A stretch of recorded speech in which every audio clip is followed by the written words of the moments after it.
Hello, I'm Siamecat. So you've heard of Bug Fables, right? Of course you have. Well, if you like Bug Fables, you'll also like this game not a lot of people know about called Paper Mario: The Thousand-Year Door. The direction the Paper Mario series has been taking for the past 8 years hasn't had the most positive of receptions. That's euphemism for it's terrible. Actually, it's only Sticker Star that's terrible. Color Splash and Origami King are fine. My point is, we may never get another Paper Mario game like the first two, but we did get a spiritual successor.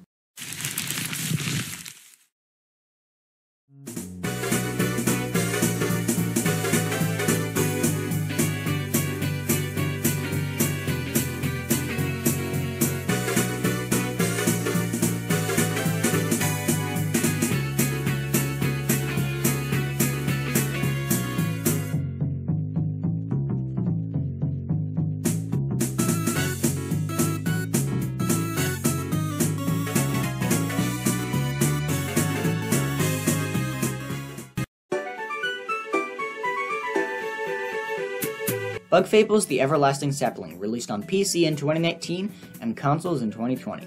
This is not some cheap imitation of Paper Mario. Bug Fables takes the basic ideas found in the first two Paper Mario games and expands upon them, making it so much more than just Paper Mario. In fact, Bug Fables does a better job innovating the formula than Thousand Year Door did. Because compared to Paper Mario 64, the only thing Thousand Year Door did to innovate was add a random stage gimmick. At first, the different areas in the game felt kinda generic. The first few chapters consist of grass, cave, grass but in fall, and desert. I assumed the rest of the chapters were going to be snow, forest, mountain, and lava, but that all changed when I reached the Hive in Chapter 3.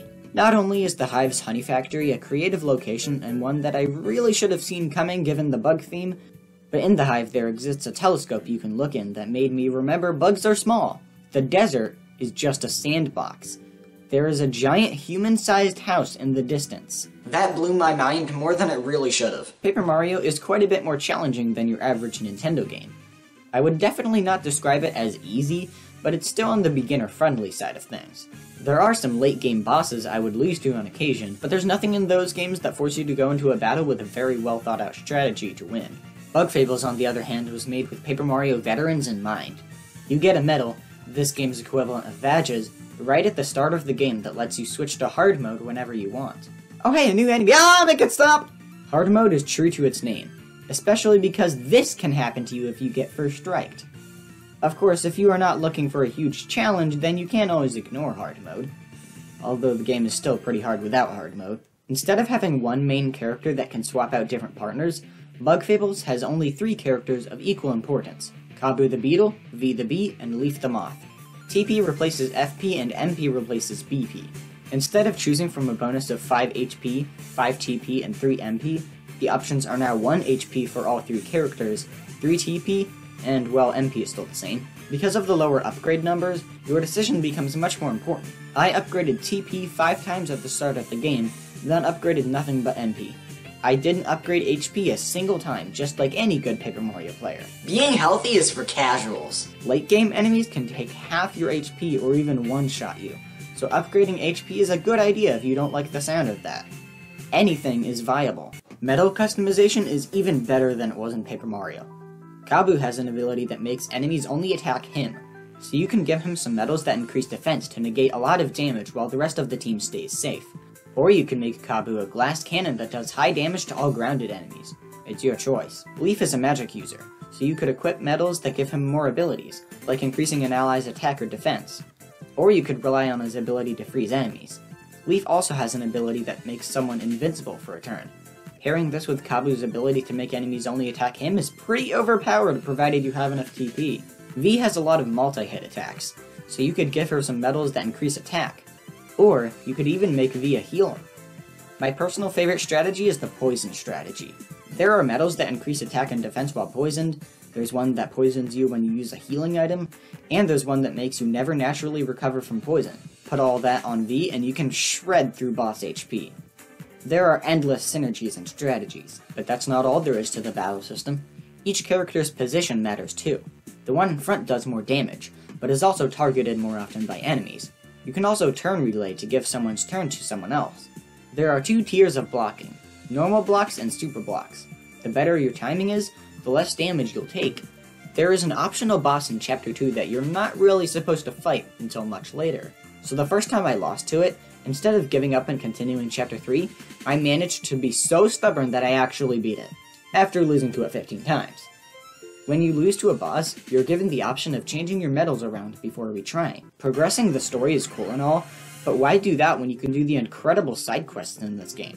You know, priorities. Unlike Thousand Year Door, you can actually take them all on at the same time. No more having to go all the way back to the Trouble Center to accept another quest. The quests themselves are also much more interesting and involved than Thousand Year Door. Some of them even have optional boss fights. Mario is a silent protagonist, so in Paper Mario, the partner characters had to speak for him, and you could only have one out at a time, so you rarely got to see full conversations between different party members. And most party members don't add much to the story after the chapter you meet them in. V, Kabu, and Leaf are characterized much better because they are the only playable characters in the game. Everyone in the trio has a very distinct personality, which makes for great dialogue between the three. V is not afraid to speak her mind, always asking for a reward. V is the exact opposite of Kabu, who is more humble and generous. Leaf is witty and sarcastic, siding with V on some things and Kabu on others. They also each have unique backstories and reasons for joining an exploration team. The story is fantastic as expected.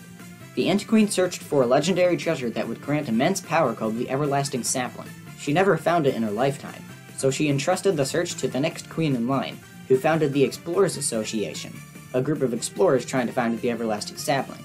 From here on out, there are going to be spoilers, so I would recommend playing the game before watching the rest.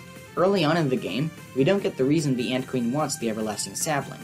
Later in the game, though, we learn that she wants it to revive the previous queen, because she thought her mother was a much better ruler.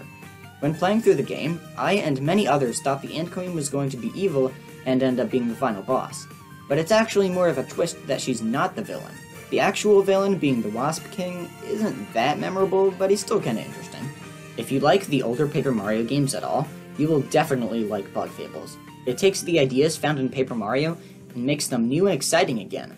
According to the Paper Mario developers, it's better to completely change a series and alienate its existing audience than to make what worked in the past new again. Bug Fables proves that there is still so much potential with the old Paper Mario formula. Mario was a bee a few times in the Galaxy games, so I installed an irony detector in case the next Paper Mario game includes that power-up.